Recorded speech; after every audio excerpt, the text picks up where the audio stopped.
ဆက်သမီးဆိုရတာသမီးကြတယ်မိလာသိညာဖြစ်ပါရဲ့သမီးကြတော့ခုချေရနေသမီးဘာလို့ပေးရမှာလဲဆိုတော့သမီး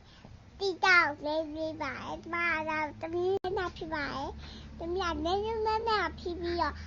သမီးဆိုနေခါတော့သမီးခုနလေးခသမီးကြတော့နေဝဲကျော်ဖြစ်ပါရဲ့မိကနေရကြပြီးတော့ကဲပြရပါရဲ့ပြီးပြဆိုတော့တမတို့အထရဒီယာတောင်းမနဲ့ကြောင်တမတို့ခဲပေးပါပါတယ်။ဒီနာမှာတောင်းမလေးရောက်ရှင်လာဖြစ်ပါတယ်။အာမင်။ဒီနေ့ကျတော့တမတို့ပြင်ကျရတာ။ဒါမဲ့ကျတော့တမတို့ရှေ့ကနေပါဖြစ်ပြီးတော့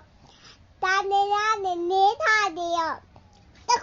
ခုနဲ့နေဆောင်ရပါတယ်။ဒါပဲလို့တမတို့ချေတွေ့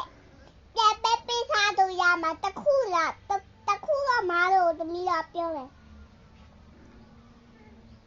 ဘာလို့လဲဆိုတော့တာတခါဖြစ်ပြီးဆိုရင်နာအဲ့တရှိရဖြစ်သွားရောအဲ့ကတော့တက်ပြီးတော့ပြခါပါပေးထားပါရဲ့တောင်းမှပါရဲ့အာမင်တော့ဆရာကြတော့သူ့အခက်ကားပေးပါဖြစ်ကစေကားတားတဲ့ထောက်ပြောင်းလိုက်တော့